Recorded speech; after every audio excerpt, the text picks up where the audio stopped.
Shao यान एक prodigy था। जियामा एम्पायर के जियामन ट्राइब में पैदा हुआ। उसने छोटी उम्र से ही डू ची, द लाइफ फोर्स एनर्जी, के लिए एक अद्भुत अफिनिटी दिखाई। उसका टैलेंट अनडिनायबल था। वो अपनी ट्रेनिंग में आगे बढ़ता गया, अपने साथियों को आसानी से पीछे छोड़ते हुए। एल्डर्स ने उसके लिए ग्रेटनेस की प्रिडिक्शन की थी। उसे एक लेजेंड बनना डेस्टिन्ड था। फिर सब कुछ गायब हो गया। 11 साल की उम्र में शाओ यान की पावर्स बेवजह गायब हो गई। उसकी प्रोग्रेस रुक गई। उसका डू की कम होता गया। उसके टैलेंट की एक बार जो ब्राइट फ्लेम थी वो फ्लिकर होकर बुझ गई, सिर्फ कंफ्यूजन और डिस्पेयर छोड़कर। शाओमन ट्राइब में विस्पर्स फैल गए। कुछ लोग कर्स के बारे में अनुमान लगाते थे, अन्य लोग डिवाइन रिट्रीब्यूशन के बारे में बुदबुदाते थे। शाओ यान एक आउटकास्ट बन गया, वो लड़का जो अपनी स्पार्क खो बैठा था। उनकी डिसअपॉइंटमेंट का भार, उसके शैटर्ड ड्रीम्स का भार उस पर दबाव डाल रहा था। रिडिक्यूल बेशर्म था। पहले वाले एडमायरर्स ने उससे मुंह मोड़ लिया। बच्चे जो कभी उसके नक्शे कदम पर चलने के लिए ईगर रहते थे, अब उसे पॉइंट करके जीर करते थे। शाओ यान अंदर ही अंदर रिट्रीट कर गया, सॉलिट्यूड में सॉलिस ढूंढता रहा। उसका स्पिरिट जो कभी इतना वाइब्रेंट था, अब शेम के बोझ तले दब गया था। उस पर ट्रेजेडी ने फिर से वार किया। उसकी प्यारी माँ, उसके अनवेवरिंग सपोर्ट का अमात्र सोर्स, गुजर गई। ग्रीफ ने जियाओ यान को तोड़कर रख दिया, उसके पेन और आइसोलेशन को एम्पलीफाई कर दिया। वो अपनी माँ का आखिरी गिफ्ट, एक सिंपल रिंग, अपने पास संभाल कर रखा। उसकी मेटल की कूलनेस उसकी स्किन को कंफर्ट देती थी। अपने डार्केस्ट आवर में, अपने शैटर्ड ड्रीम्स के रूइंस के बीच, शाओ यान ने वाव लिया। मैं अपनी लॉस्ट पावर को रिक्लेम करूंगा। मैं अपनी माँ की मेमोरी को ऑनर करूंगा। मैं अपने पास्ट की एशेज से ऊपर उठूंगा और एक नई डेस्टिनी बनाऊंगा। एक रात डेस्परेट होप से प्रेरित होकर शाओ यान ने अपना रिमेनिंग डूची उस रिंग में डाल दिया। यह अचानक अनएक्सपेक्टेड गर्मी के साथ पल्स करने लगा। धुएं का एक विस्प निकला जो एक ओल्ड मैन का रूप लेकर स्वर्ल करने लगा। वो याओ लाओ था, एक लेजेंडरी एल्केमिस्ट और डूची का मास्टर, जो सालों से रिंग के अंदर ट्रैप्ड था। मैं तुम्हारे डिस्पेयर को भांप सकता हूँ यंग वन। तुम्हारे अंदर अभी भी तुम्हारी फॉर्मर पोटेंशियल की एम्बर्स बाकी हैं। याओ लाओ ने शाओ यान के डाउनफॉल के पीछे का ट्रूथ बताया। एक पैरासिटिक एंटिटी उसके शरीर के भीतर रहता है जो ग्रीडली उसके डूची को डिवावर कर रहा है। थोड़े पिटी और होप के साथ मैं तुम्हारा टीचर बनने का ऑफर करता हूँ। तुम्हारी लॉस्ट पावर को रिक्लेम करने के पैथ पर तुम्हारा गाइडेंस करता हूँ।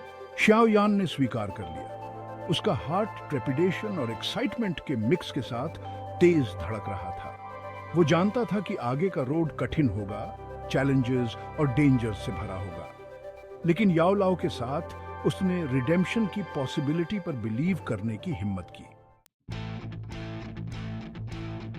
याओ लाओ की ट्रेनिंग बहुत ब्रूटल थी, जो चाओ यान को उसकी फिजिकल और मेंटल लिमिट्स तक पुश करती थी।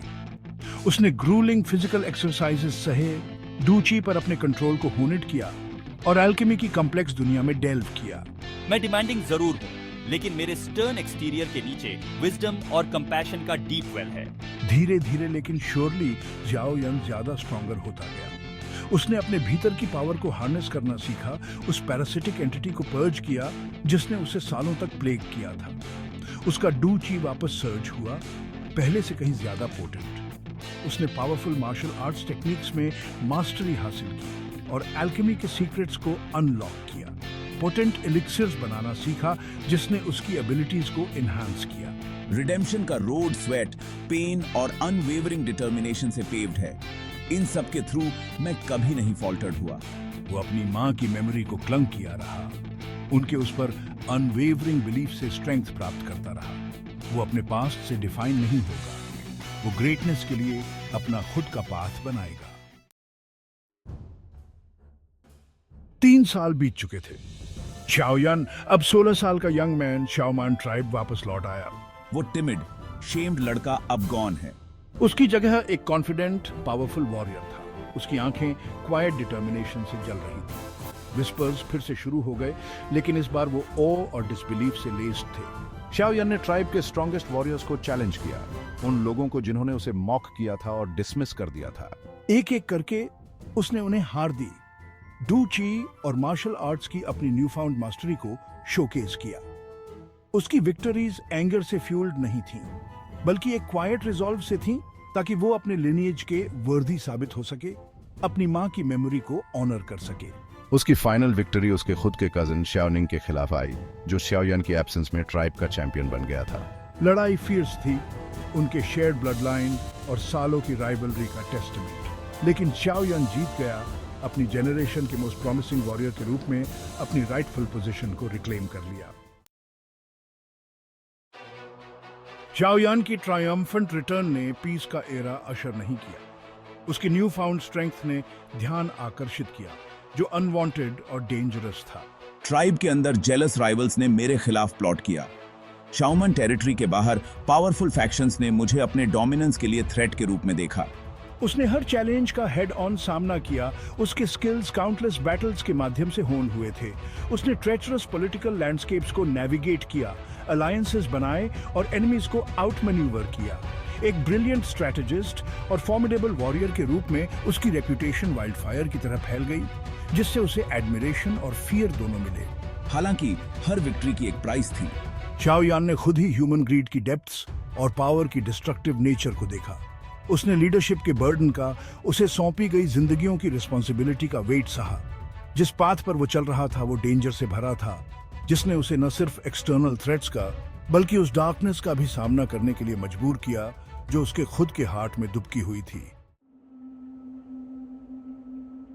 बढ़ते कॉन्फ्लिक्ट्स के बीच एक चिलिंग ट्रूथ सामने आई।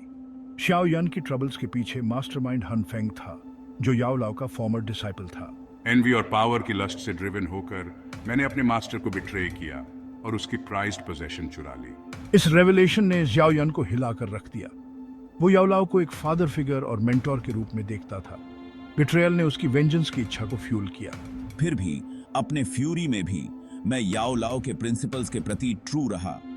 मैं हान फेंग का कंट्रोल्ड फ्यूरी के साथ सामना करूंगा, अपने मास्टर के लिए जस्टिस की मांग करूंगा। एक ग्रूलिंग बैटल के बाद शाओयान विक्टोरियस होकर उभरा। हन फेंग की ट्रेचरी का बदला ले लिया गया था। उसके टेरर के रेन का अंत हो गया था। फिर भी विक्ट्री से मुझे वो सेटिस्फैक्शन नहीं मिली जिसकी मुझे उम्मीद थी। हान फेंग के बिट्रेयल का वेट, उस डार्कनेस की जानकारी ने मुझे थका दिया था। वो बैटलफील्ड से पीछे हट गया, सॉलिट्यूड में सोलिस की तलाश कर रहा था। जैसे ही सूर्य उगा, अपनी गोल्डन रेज से पूरी धरती को रोशन कर दिया, याओयान को पीस मिल गया।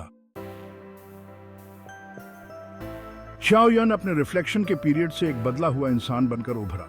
उसने अपने स्किल्स को होन करना जारी रखा, अपनी एबिलिटीज की बाउंड्रीज को पुश करता रहा। लेकिन पावर के लिए मेरा परस्यूट अब पर्सनल एम्बिशन या वेंजेंस की थर्स्ट से ड्रिवन नहीं था।